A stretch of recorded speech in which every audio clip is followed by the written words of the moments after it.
Fear. Fear. What have you always wanted to do in life?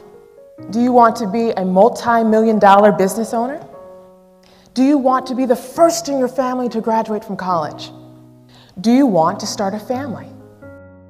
Life is filled with neuroses and fears. You might be afraid of being unsuccessful, of being successful, of being skinny, of being fat, of being alone, of being in the wrong relationship or wrong marriage.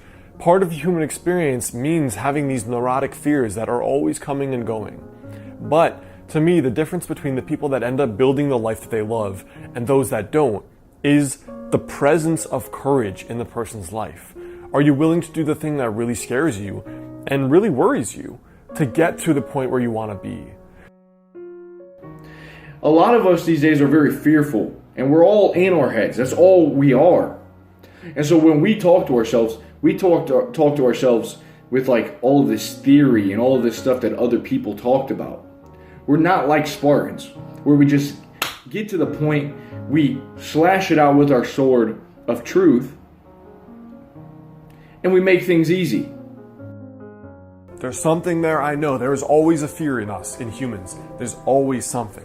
But the sooner you can dare yourself to go into it and figure out what it's about, what's going on, the sooner it's just going to lose that kind of energy it has inside of you that's stressing you out. If you have a fear of failure, okay, and then you start imagining all the ways you're going to fall short, it's going to set off all more fear in your body, which is going to trip off more of the thoughts of what's going to go wrong.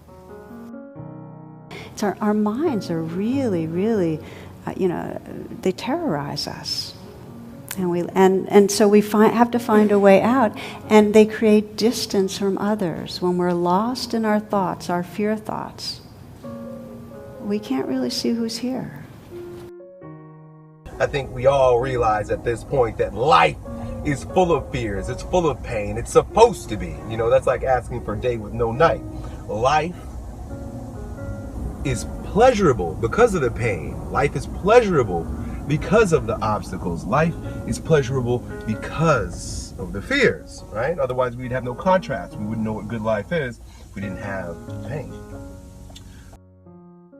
The truth is this: if we do not have a way to reprogram our minds to overcome fear, we will never be successful at our own specific missions in life.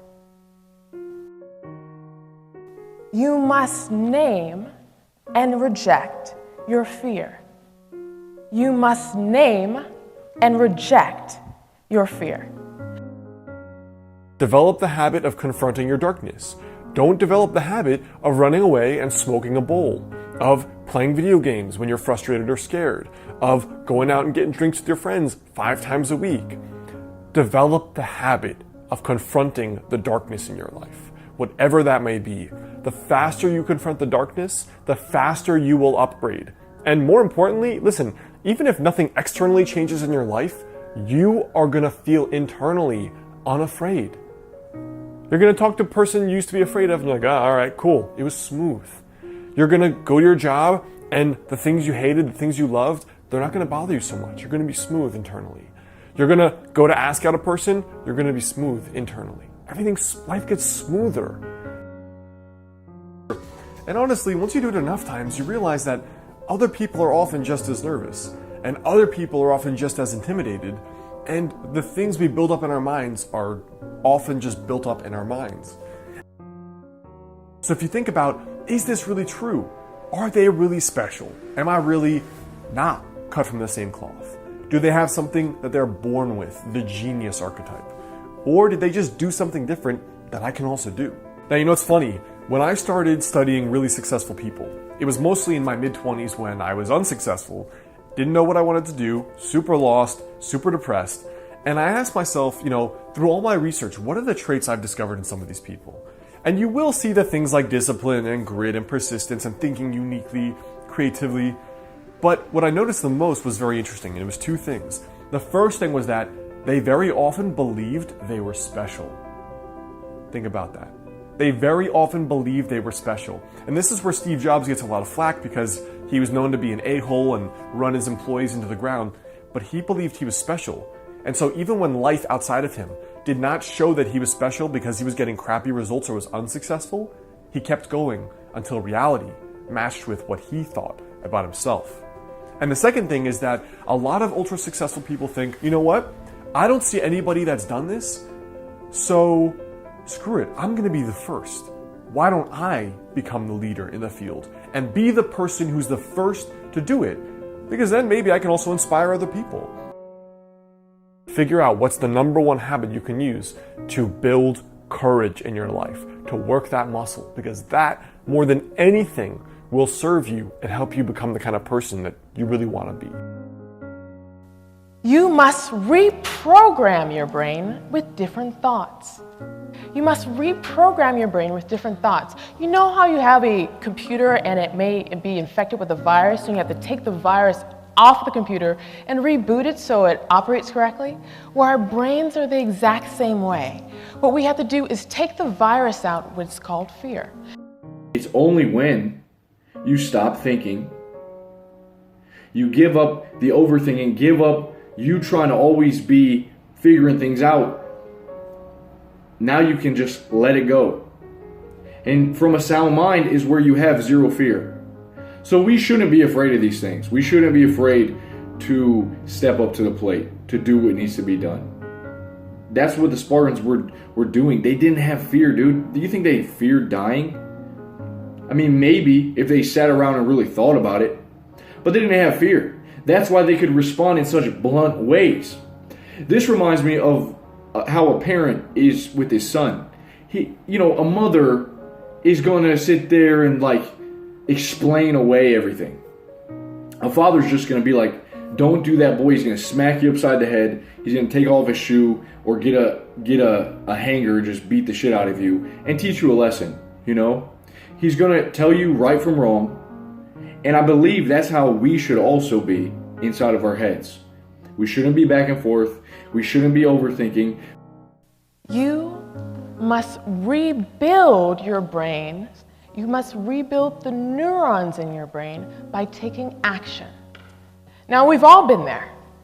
We've had to lose weight, we've had to get in shape, and it's not enough to simply say, all right, I'm gonna get in shape, and then you sit on your couch. You've got to go to the gym, you've got to climb those stairs, you've got to get on a bike, you've got to do something to activate your muscles so you lose weight. Where our brains are the exact same way. The way that we exercise our brain is by taking action in direct opposition to our fear. Anytime someone has fear, the problem solving is completely turned off. But when we take action in direct opposition from our fear, something amazing happens. Neuron transmitters are created and built within our brain, turning off fear, creating pathways to fire off our frontal brain lobes. And when our frontal brain lobes fire off, we're able to do great things. You can reprogram your brain to override fear if you name and reject your fear. Reprogram your brain with different thoughts and take action in direct opposition to your fear. If you do all these three things, guess what? You can do anything you set your mind to. If you tell yourself, you know what I have is special and no one else can do it the exact way I do it, then of course you're going to do the work because you believe you have a special thing inside you that only you can give to the world. So it doesn't matter the criticism and the people around you because you have to get it out. There's all these people that are going to miss out on you if you don't do the work to push yourself out of that shell. The fear of water and sharks, the fear of asking out that person you're really intimidated by. Or it's something else stupid like dancing. Or it's a big thing in your career, getting a job, writing a book, upgrading your life. Those things are all scary. But I think the big difference is that you know the fear is there, you decide to do it anyway, and because you believe in your dream more than you believe in the opinions of other people or in that fear.